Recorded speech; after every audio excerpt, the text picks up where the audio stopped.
ये लेटर मैंने ही लिखा है। करिश्मा जी, अब अदालत को ये बताइए कि बी डार्लिंग कौन है? बी बब्बन, मेरा बॉयफ्रेंड। ये लेटर मैं ही उसको लिखी थी। इसमें मैं उसको धमकी दे रही थी ताकि वो अपने बीवी को छोड़ के मेरे पास आ जाए। तो कंफ्यूजन मुझे ये है करिश्मा कि बब्बन के पास से वो लेटर थिएटर में, वो भी ब्रिजेश की सीट के नीचे, कैसे हुआ ये? How did it happen? मेरे को नहीं मालूम, मैं सच्ची बोलती, मेरे को नहीं मालूम साहब। Never mind. करिश्मा ये बताओ, इस खत पर लिखावट तुम्हारी है ये तो हम जानते हैं, लेकिन इस खत के आखिर में दीपा डार्लिंग, ये तुमने क्यों लिखा? ये मैंने नहीं लिखा। ये लेटर मैं उसको लिखी। लिखने के बाद लेटर के एंड में मैंने खाली जगह छोड़ दिया। मैं तो अपना नाम तक नहीं लिखी है उसमें।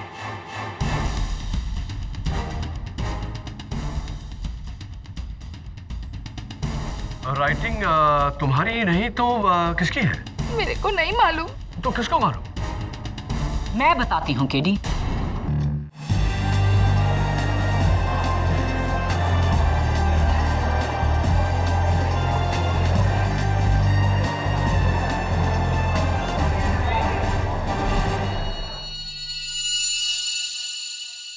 बाप रे, तेरे को लतेश भाई ने हीरे का अंगूठी दिया? डार्लिंग, ये सब मेरे ब्यूटी का जादू है। हेलो, कहाँ घूर घूर के देख रहे हो? अरे कुछ नहीं यार, मुझे ऐसा लगा जैसे उनमें से किसी लड़की को मैंने कहीं देखा है। ओह, बार डांसर्स। लगता है तुम्हारी पुरानी आदत अभी गई नहीं, है ना? कम ऑन यार आशिमा प्लीज। अच्छा बाबा, अब नहीं देख पक्का।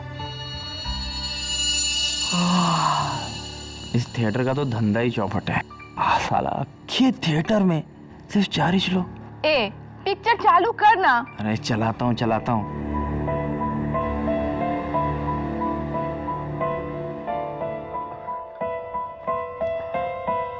वो फिल्म कितनी देर में शुरू होगी? बस अभी होने वाला है। टिकट? आज सुबह से मेरा बैड लक चल रहा है, टिकट शायद गुम हो गई है। अरे यार तुम लोग भी ना, छोड़ो, एक काम करो, तुम वहाँ जाके बैठो। Thank you.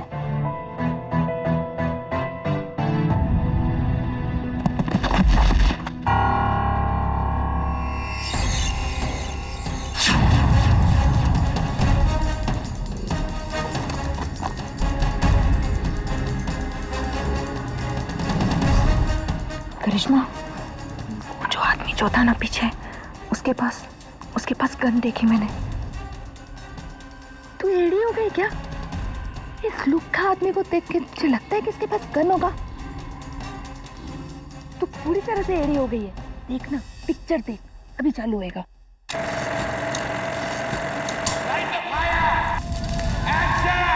सर कैमरा तो बोलिए।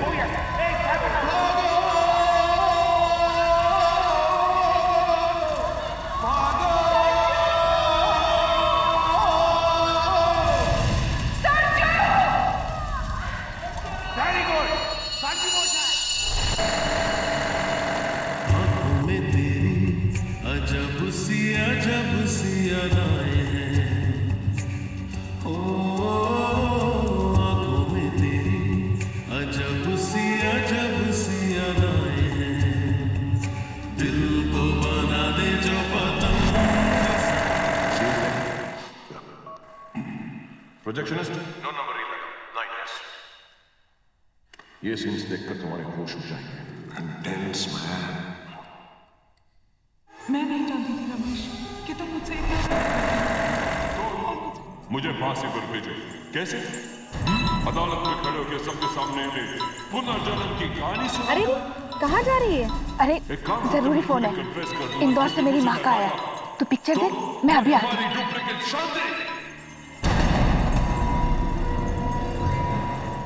तुम्हें क्या लगा था कि तुम एक 2 कौड़ी की आग How dare you? तुम्हारी हिम्मत कैसे हुई? सॉरी। What sorry? उनका खून नहीं बहना, so why not you?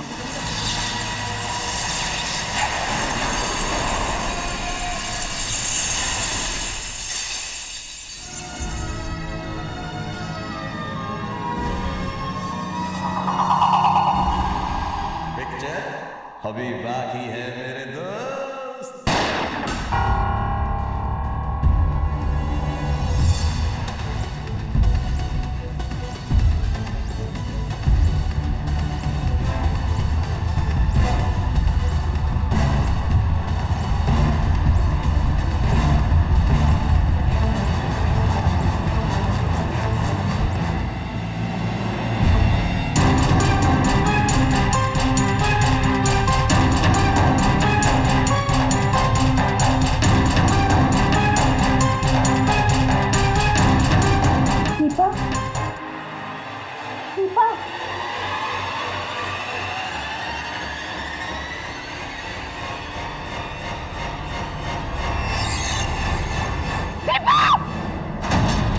Picture बंद करो।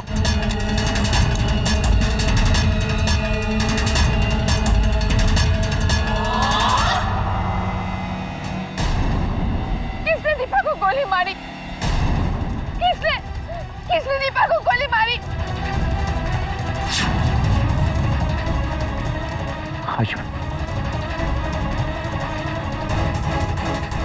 अरे कौन सा पकड़ो इसे? रुको ओए। हाशिमा तुम ठीक तो हो ना?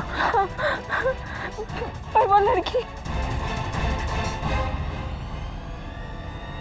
She's dead.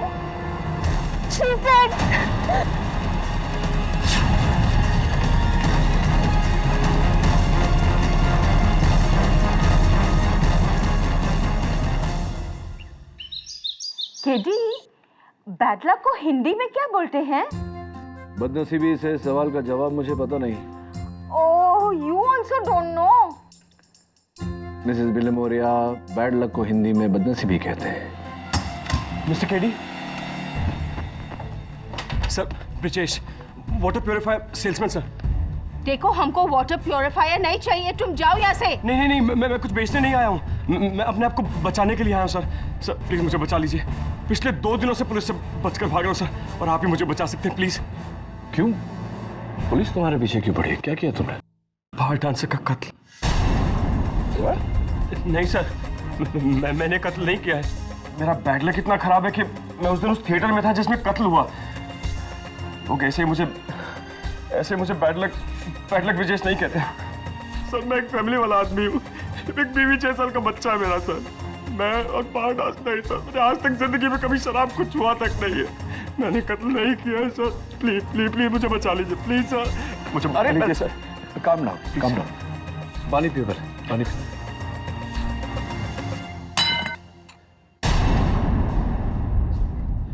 मैं कुछ भी करने जाता हूँ तो यही होता है sir please sir. It's okay Brijesh. देखो, सबसे पहले तुम्हें अपने आप को पुलिस के हवाले करना होगा, उसके बाद जो होगा मैं देख लूंगा। हाँ, इससे पहले कि मेरा बैड लक फिर से शुरू हो जाए, मैं अभी जाके।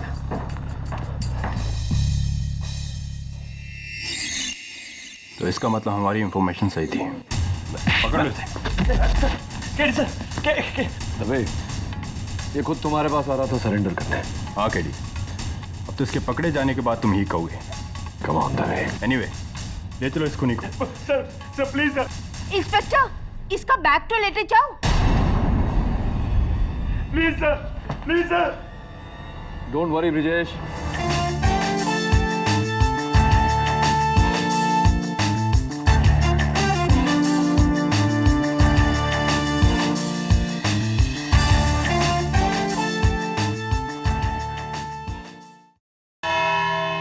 युराना, हमारा आज का केस एक बंद थिएटर, उसमें मौजूद 6 अजनबी, 2 बार में परफॉर्म करने वाली लड़कियां, 2 कॉलेज स्टूडेंट्स, एक उस थिएटर का टिकट चेकर और एक सेल्समैन। फिल्म के दौरान अंधेरे में अचानक एक गोली के चलने की आवाज और बार परफॉर्मर दीपा की मौत। उस समय उस थिएटर में इन 5 लोगों के सिवाय और कोई नहीं था। कत्ल के बाद 4 लोग वहीं पर थे, भागा तो सिर्फ एक। उसके बारे में हमें बताएंगे मेरे पहले witness, bar performer Karishma. My lord, मैं और मेरी सहेली दीपा, हम दोनों साथ में थिएटर में बैठ के पिक्चर देख रहे थे। इतने में बाजू में आया इंसान और वही फिसल के गिर गया, और जब गिरा तो इसका बैग में से कुछ तो भी गिरा। क्या गिरा? एक गन गिरा।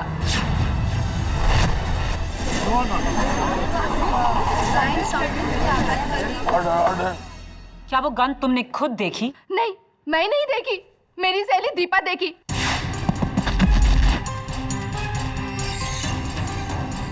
और देखते ही वो शॉक रह गई।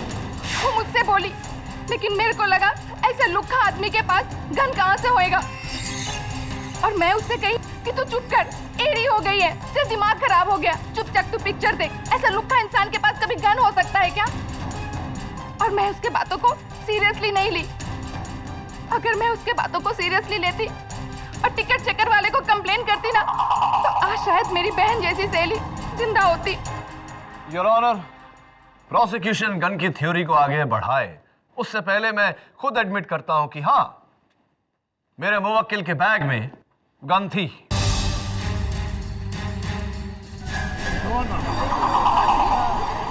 ऑर्डर। लेकिन योर ऑनर, वो गन नकली थी, टॉय गन, एक खिलौना थी जो ब्रिजेश ने अपने 6 साल के बेटे के लिए खरीदी थी। और मेरा बैड लक देखिए, उस दिन जिस दिन वो खून हुआ उसी दिन वो गन मेरे बैग में होनी थी। ओह, तो गन नकली थी, खिलौना। कसम से मैडम जी। इंस्पेक्टर दबे, जब आपने ब्रिजेश पारेख को एडवोकेट केडी पाठक के ऑफिस से गिरफ्तार किया तो उनके पास से एक बैग भी बरामद हुआ था। क्या ये वही बैग है? जी। ब्रिजेश, क्या ये वही बैग है जिसे लेकर आप 2 दिनों से पुलिस से भाग रहे थे?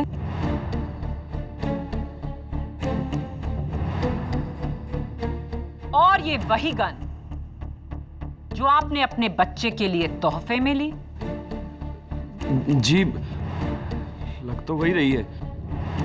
योर ऑनर, ब्रिजेश पारेख इस दुनिया के इकलौते बाप हैं जो अपने बेटे को तोहफे में एक असली गन दे रहे हैं।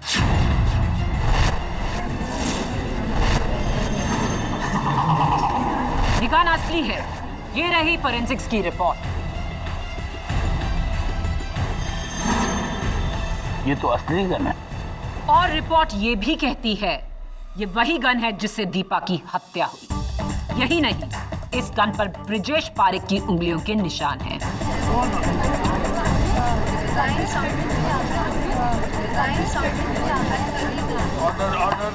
नहीं योर ऑनर, ये गन मेरी नहीं है। मैंने तो नकली खरीदी थी। मेरी नहीं है ये। केडी साहब, मैं नहीं जानता ये असली गन मेरे बैग में कैसे आई। मैंने कुछ नहीं किया है। सुनेगा, मैंने कुछ नहीं किया है। मुझे जेल नहीं जाना है केडी साहब। योर ऑनर, मेरे अगले गवाह उस थिएटर के टिकट चेकर माधव पुरोहित। सर, ये साहब सबसे आखिर में आए थे। मैंने देखा, टेंशन में थे। ऊपर से इन्होंने अपना टिकट भी गुम कर दिया था, लेकिन मैंने तरस खा के जाने दिया। मैंने कहा जिधर बैठना है बैठ जाओ। फिर सर एक गोली चली। बाकी सब वहीं थे, पर ये सब वहां से भाग गए। और तुमने क्या किया? मैं क्या करता, पीछा किया इनका, लेकिन मुझसे बच के निकल गए। थैंक यू माधव, आप जा सकते हैं। मैडम, एक बात बोलने का था। मैडम, माफ कर दो प्लीज, गलती हो गया। वो एक्चुअली इन सब को मैंने पकड़ लिया था।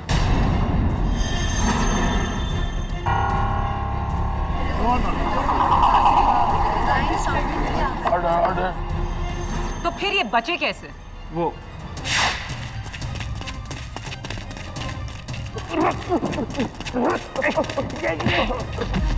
चल भाई साहब मेरी बात मैनेजर के पास। मेरी बात सुनिए। मेरी बात सुनिए। ये लीजिए प्लीज जाने दीजिए। अरे रिश्वत देता नहीं मेरे को। चल मैनेजर के पास। ये भी रखिए।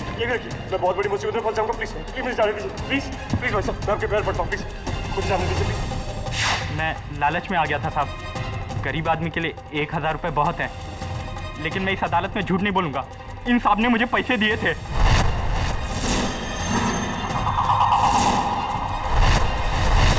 क्या ये सच है ब्रिजेश? लेकिन मौका वारदात से सिर्फ वो भागता है जिसने खून किया है।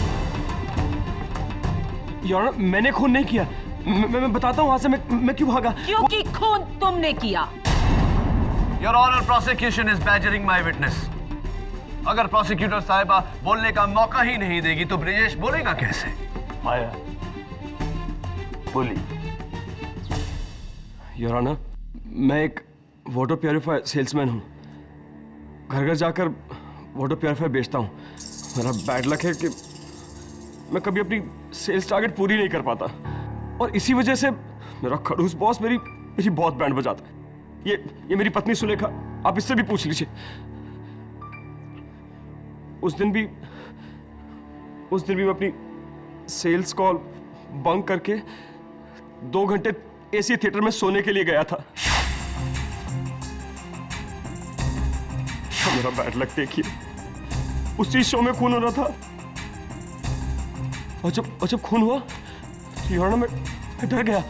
मैंने सोचा पुलिस आएगी तो मुझे गवाह बनना पड़ेगा, और अगर ऐसा हुआ तो मेरे बॉस को पता चल जाएगा कि मैं सेल्स कॉल बंक करके थिएटर में था और वो मुझे नौकरी से निकाल देगा।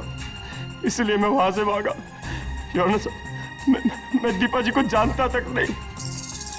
मैंने उनका खून नहीं किया मैंने उनका खून। लेकिन बाकियों के मुकाबले उस वक्त तुम दीपा के सबसे करीब बैठे थे।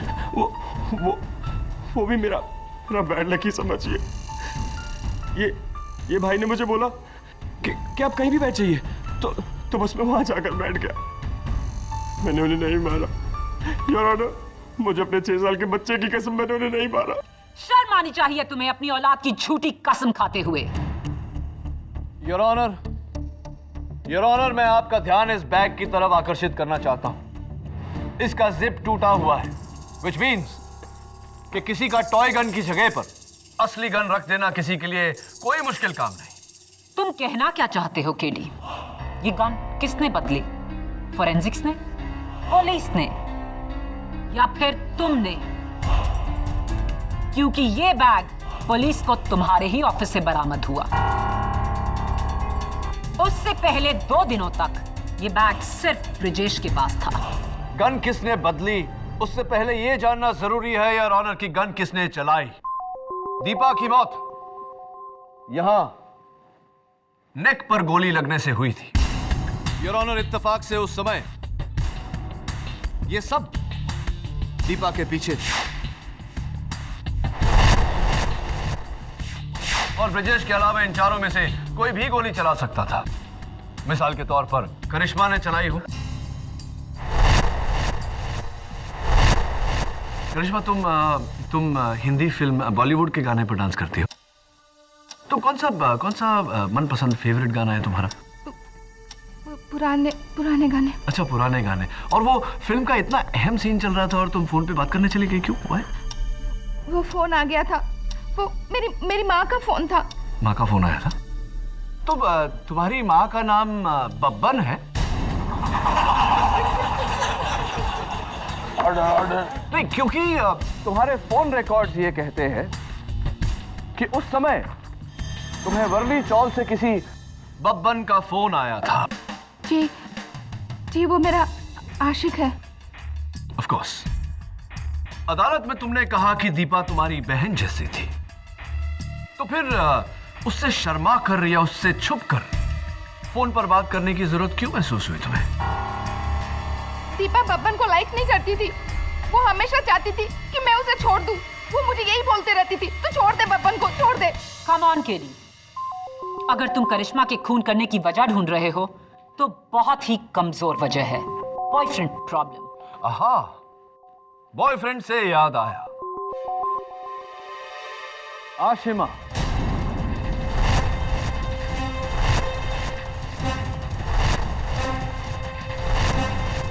आशिमा ये बताओ कि उस वारदात से कुछ पल पहले तुम्हें अपने बॉयफ्रेंड के साथ झगड़ा करने की जरूरत पड़ गई, क्यों ऐसा? Why tell me please.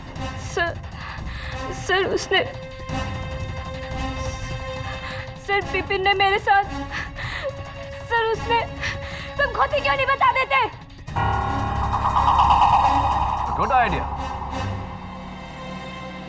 Mister Vipin Khatri.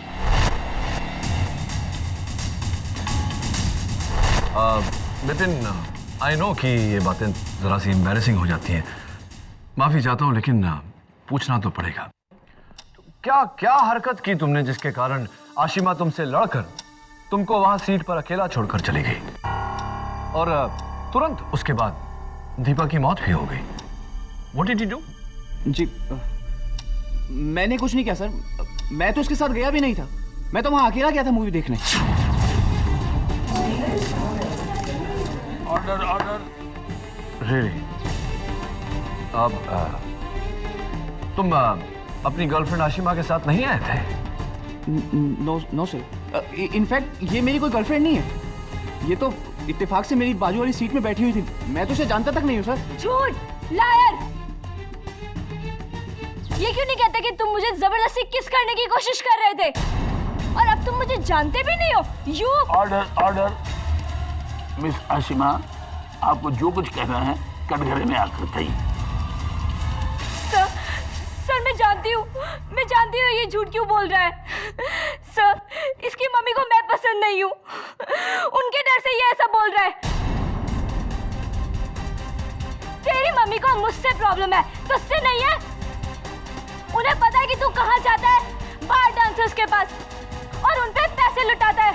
Sir हाँ ये सच है।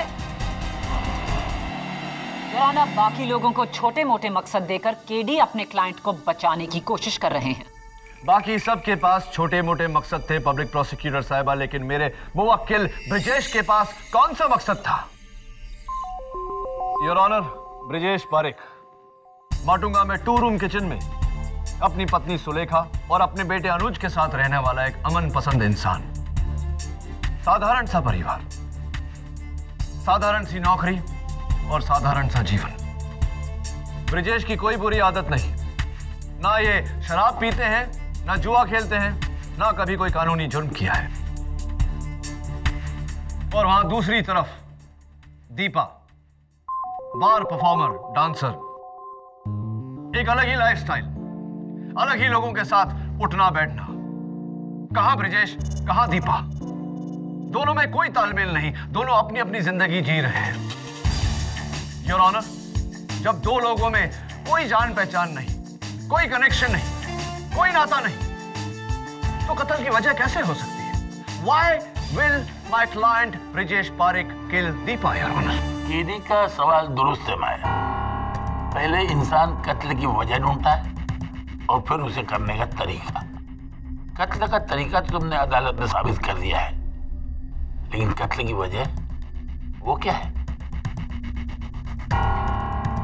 तो ब्रिजेश, तुम्हारी कोई बुरी आदत नहीं? जी नहीं, कोई बुरी आदत नहीं। इनफैक्ट मैं तो अपना इनकम टैक्स भी टाइम पे भरता हूँ। ब्रिजेश, ये एक न्यूज़पेपर कटिंग है, दैनिक सम्राट, एक हिंदी डेली। डेट है 13 दिसंबर, अनलकी 13, जहां वर्ली के गोल्डन गन डांस बार में एक पुलिस रेड की तस्वीर है। ये इस आदमी के पीछे, कहीं आप तो नहीं?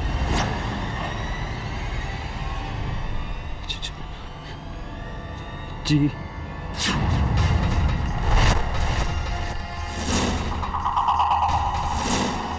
डांस बार की रेड में पकड़े जाना, आई एम श्योर ये एक अच्छी आदत है। नहीं, वो योर ऑनर, मेरे ऑफिस के कुलीग मुझे जबरदस्ती वहां ले गए थे। मैंने वहां जाके शराब नहीं पी, सुलेखा सच में मैंने सिर्फ कोल्ड ड्रिंक पी थी। लेकिन जब मैं वहां से निकलने लगा तो मेरा बैड लक देखिए, पुलिस की रेड वहां पड़ गई और मैं पकड़ा गया। मैंने कुछ नहीं किया, पता नहीं मेरे साथ ही क्यों होता है। Your honour, golden gun dance bar और आदर्श डांस बार के बीच 25 किलोमीटर का फासला है। इसका दीपा के साथ क्या कनेक्शन है? मैं कनेक्शन नहीं साबित कर रही केडी, मैं ये साबित कर रही हूँ कि भोली सूरत होने का मतलब भोली सीरत नहीं होता। सीरत और सूरत से बड़ा सबूत होता है प्रोसिक्यूटर साहिबा। योर ऑनर, अनफॉर्चुनेटली प्रोसिक्यूशन के पास छोटा सा भी सुराग नहीं जो ये साबित कर सके कि ब्रिजेश और दीपा की दुश्मनी थी और दीपा की मौत से ब्रिजेश को किसी तरह का फायदा था। मेरे पास छोटा सुराग नहीं, बहुत बड़ा सुराग है। छोटा सुराग नहीं, बहुत बड़ा सुराग है। ये लेटर जो पुलिस को कुछ ही घंटे पहले हाईवे स्टार मल्टीप्लेक्स की उस सीट पर मिला जिस पर ब्रिजेश बैठा था। क्या है ये? ये खून से लिखा खत है मिलॉर्ड। बी डार्लिंग, 2 महीने हो गए और तूने अपनी बीवी को मेरे बारे में नहीं बताया। बताता है या मैं बताऊं? तेरे घर आकर। तेरी दीपा डार्लिंग।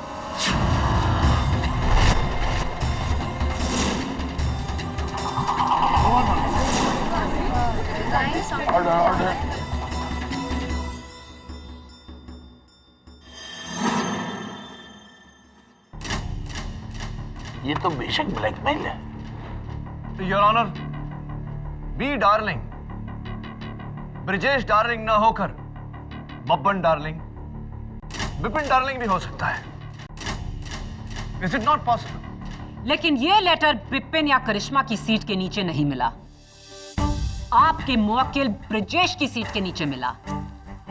यानी कि बी ब्रिजेश है। दीपा और ब्रिजेश का अफेयर था और दीपा के ब्लैकमेल से तंग आकर ब्रिजेश ने उसे मारने का फैसला किया। अब ये कत्ल की वजह नहीं तो फिर क्या है?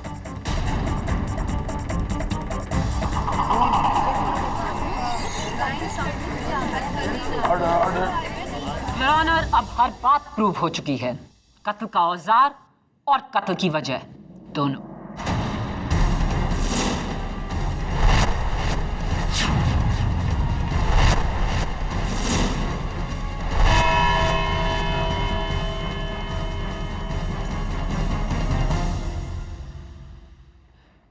मैं अपने बच्चे की कसम खाकर कहता हूं मैंने नहीं लिखा है। कसम मत खाओ ब्रिजेश, सच बताओ, ये चिट्ठी दीपा ने तुम्हारे नाम लिखी थी या नहीं? Sir please, KD sir please मेरी बात का विश्वास कीजिए। मैं किसी दीपा को नहीं जानता था। मैं नहीं जानता वो असली बंदूक मेरे बैग में कैसे आई, और ना मैं ये जानता हूं कि वो खत मेरी सीट के नीचे। मेरी पूरी बैड लक लाइफ में अगर कोई गुड लक वाली चीज हुई है तो सिर्फ एक, मेरी बीवी और मेरा बच्चा। इसके बाद तो वो भी मुझे छोड़कर चले जाएंगे। मैं क्यों गया था वहां? मैं क्यों गया था वहां? ब्रिजेश, ये बी डार्लिंग कौन है ये तो मैं नहीं जानता, लेकिन ये जानता हूं कि ये खत दीपा ने नहीं लिखा। कैसे केडी सर? ये देखो, इस खत में 2 डार्लिंग है, ऊपर बी डार्लिंग और नीचे दीपा डार्लिंग। ऊपर वाले डार्लिंग की बिंदी देखो, सिर्फ एक डॉट है, और नीचे वाले डार्लिंग की बिंदी सर्कल। साफ जाहिर है कि किसी ने असली नाम मिटाकर दीपा का नाम लिखा है। ये चिट्ठी दीपा ने लिखी नहीं। सर मैंने ये नहीं लिखा है सर। ऑब्वियसली ब्रिजेश, ये केस बहुत ही कॉम्प्लेक्स हो गया है। Back to highway star multiplex. तो आप सब उसी पोजीशन पर बैठे हैं जहां, या खड़े हैं जहां उस दिन थे जब गोली चली थी।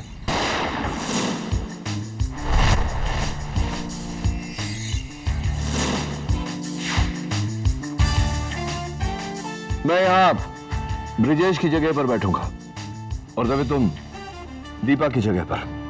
केडी सब बेकार की एक्सरसाइज है। मैंने और मेरी टीम ने सबकी तलाशी ली है। इनके पास गन तक का पेपर कटर भी नहीं था।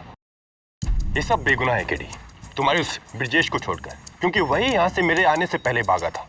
वही खूनी है। राइट दबे, लेकिन फिलहाल तुम दबे नहीं, दीपा हो। Please sit down.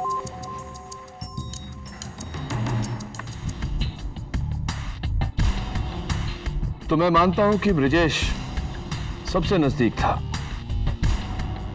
लेकिन करिश्मा, तुम भी ज्यादा दूर नहीं थी। 10 फुट की दूरी पर से गोली चलाना निशाने पर बहुत ही आसान है ना? माधव, केडी माधव नहीं हो सकता क्योंकि करिश्मा उसके रास्ते में थी।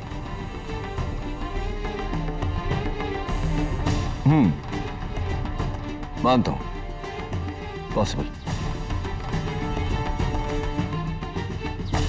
आशिमा जी, आइए जरा देखते हैं।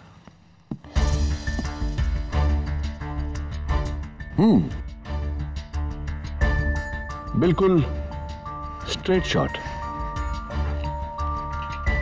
नोट से खिनिए। अब वो जो आपको अपनी क्लोज फ्रेंड कहता है, मिस्टर बिपिन खत्री, देखें सर।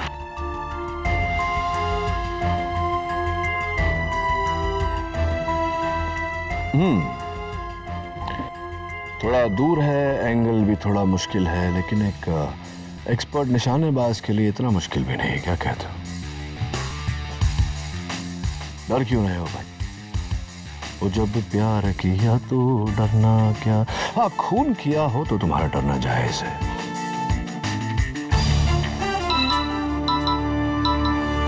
हेलो, क्या कंफर्म? केडी, तुम्हारा शक सही निकला। उस लेटर की फॉरेंसिक और हैंडराइटिंग रिपोर्ट आ चुकी है। ना तो वो खून दीपा का है और ना ही वो handwriting. Superb Dave. Your honour, prosecution का हुक्म ही इक्का। खून से लिखा हुआ ये खत जो शुरू होता है बी डार्लिंग से। ये बी डार्लिंग कौन है, ये हमें सिर्फ दीपा बता सकती थी, लेकिन अफसोस कि यह मुमकिन नहीं। इसलिए नहीं योर ऑनर कि दीपा का देहांत हो गया, बल्कि इसलिए कि यह खत दीपा ने लिखा ही नहीं।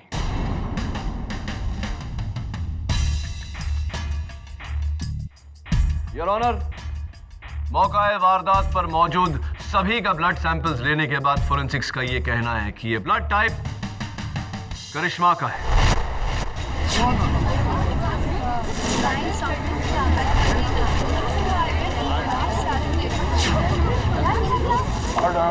योर ऑनर, मैं चाहता हूं कि करिश्मा कटघरे में आकर इस बात पर रोशनी डाले। हाँ, ये लेटर मैंने ही लिखा है। ये लेटर मैंने ही लिखा है। करिश्मा जी, अब अदालत को यह बताइए कि बी डार्लिंग कौन है? बी बब्बन, मेरा बॉयफ्रेंड। ये लेटर मैं ही उसको लिखी थी। इस पे मैं उसको धमकी दे रही थी ताकि वो अपने बीवी को छोड़ के मेरे पास आ जाए। तो कंफ्यूजन मुझे ये है करिश्मा कि बब्बन के पास से वो लेटर थिएटर में, वो भी ब्रिजेश की सीट के नीचे, कैसे हुआ ये? How did it happen? मेरे को नहीं मालूम। मैं सच्ची बोलती, मेरे को नहीं मालूम साहब। Never mind. करिश्मा, ये बताओ, इस खत पर लिखावट तुम्हारी है ये तो हम जानते हैं, लेकिन इस खत के आखिर में दीपा डार्लिंग, ये तुमने क्यों लिखा? ये मैंने नहीं लिखा। ये लेटर मैं उसको लिखी। लिखने के बाद लेटर के एंड में मैंने खाली जगह छोड़ दिया। मैं तो अपना नाम तक नहीं लिखी उसमें।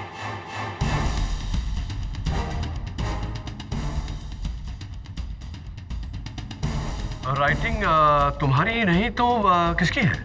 मेरे को नहीं मालूम। तो किसको मालूम? मैं बताती हूँ केडी। ये खत करिश्मा ने ही लिखा, लेकिन किसी बब्बन को नहीं, अपने डार्लिंग बी यानी कि ब्रिजेश को। ब्रिजेश का अफेयर दीपा के साथ नहीं, करिश्मा के साथ था। लेकिन मौत तो दीपा की हुई। योर ऑनर, ये ब्रिजेश की गलती से हुआ। वो मारना करिश्मा को चाहता था, लेकिन अंधेरे में गलती से गोली दीपा को लग गई। You must be joking, prosecutor. Your Honor, मैं प्रोसिक्यूशन को याद दिला दूं कि उस समय दीपा और करिश्मा दोनों की पोजीशंस कंप्लीटली अलग थी। ये मुमकिन ही नहीं। वो दोनों में कंफ्यूज हो गया होगा। कंफ्यूज तो आप हैं प्रोसिक्यूटर साहब। नेवर माइंड, मैं इस कंफ्यूजन को दूर किए देता हूं। ब्रिजेश का दीपा और करिश्मा के साथ कोई ताल्लुक नहीं था। अगर दीपा उस थिएटर में किसी को पहचानती थी, किसी को जानती थी, तो वो है करिश्मा। करिश्मा ने ही फोन पर बात करने के बहाने उठकर दीपा को गोली मारी। करिश्मा ने ही अपना लिखा हुआ लेटर ब्रिजेश की सीट के नीचे रखा। करिश्मा ने ही अदालत में झूठ बोला कि उसने ब्रिजेश के हाथ में गन देखी। योर ऑनर, इट इज करिश्मा।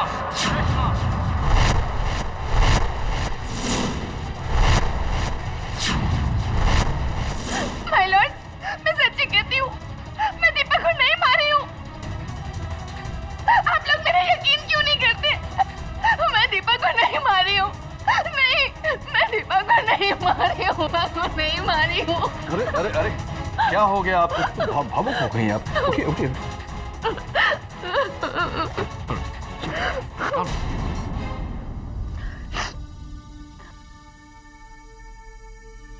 ये वही बैग है जो थिएटर में उस दिन आपके पास था? मैं देख सकता हूं सर?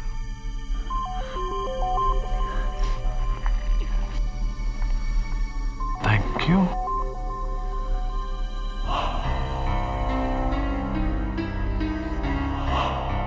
क्या देख रहे हो केडी? योर ऑनर, मैं आपका ध्यान अब इस बैग की तरफ आकर्षित करना चाहता हूं। यहां देखिए, दोनों तरफ पर बुलेट होल्स, यानी कि गोली इस बैग के आर पार चली गई। मतलब गोली करिश्मा के बैग से गुजरते हुए दीपा को लगी? इसका मतलब साफ है योर ऑनर, किसी ने गोली चलाई जिसका निशाना करिश्मा था। लेकिन इनकी किस्मत अच्छी थी, गोली ने इनको मिस किया, इनके बैग के आर पार निकली और दुर्भाग्यवश दीपा की जान ले ली।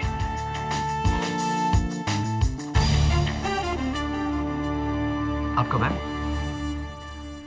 लेकिन ब्रिजेश तो दीपा के पीछे और करिश्मा के आगे बैठा था, तो वो गोली कैसे चला सकता है? एग्जैक्टली पब्लिक प्रोसिक्यूटर साहिबा, यही तो मैं केस की शुरुआत से कह रहा हूं कि खून ब्रिजेश ने नहीं किया क्योंकि गोली ब्रिजेश नहीं चलाई।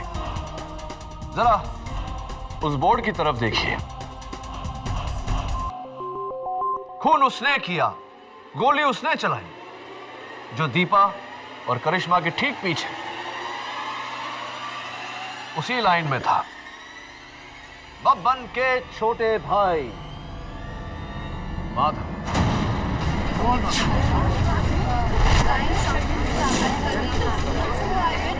Order order. फंस गए ना माधव? तुम्हारा निशाना चूक सकता है, लेकिन केडी पाठक का निशाना कभी नहीं चूकता। मैं करिश्मा को मारना चाहता था क्योंकि बब्बन मेरा भाई है। करिश्मा की वजह से उसका वैवाहिक जीवन बर्बाद हो गया। मैं अपने भाई के घर को टूटते नहीं देख सकता था, इसलिए मैंने उसे अपने थिएटर की 2 टिकटें दी। मैं जानता था वो करिश्मा को जरूर देगा, और फिर मैंने उसे मारने का प्लान बनाया। तुमने गन लेकर फिल्म के उस सीन का इंतजार किया और थिएटर में अंधेरा होते ही गोली चलाई, लेकिन किस्मत की करिश्मा बच गई और बेचारी दीपा वो मारी गई। उसके बाद तुमने ब्रिजेश का पीछा किया, डाइव मारकर उसे जमीन पर गिराया। जमीन पर गिरने के कारण उसके बैग में जो टॉय गन था वो निकलकर बाहर गई। तुमने अपना दिमाग लड़ाया,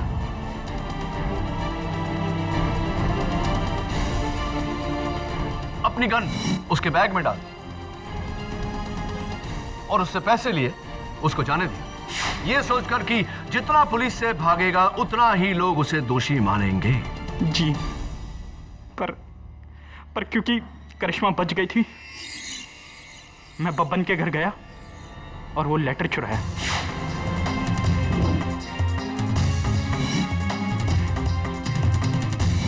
उसमें दीपा का नाम लिख दिया और लाके ब्रिजेश के सीट पर रख दिया और पुलिस को बता दिया, ताकि उस लेटर की जांच के बाद हम सबको ये लगे कि इस कत्ल में करिश्मा का भी हाथ है। एक तरफ से तो नाकामयाब रहे, तो तुमने दूसरी तरफ से करिश्मा से बदला लेना चाहा। Am I right or am I right? ये साहब तो बेकसूर है, इनका तो बस बैड लक था जो गलत जगह पे गलत इंसान बनकर आ गए। I rest my case your honour. ये अदालत माधव पुरोहित को दीपा सक्सेना के कत्ल के जुर्म में गिरफ्तार करने का हुक्म देती है और साथ ही मुलजिम ब्रजेश पारिक को इसी कत्ल के इल्जाम से मुक्त करते हुए उन्हें हुई तकलीफ के लिए माफी चाहती है और उन्हें बाइज्जत बरी करने का हुक्म देती है। The case is closed.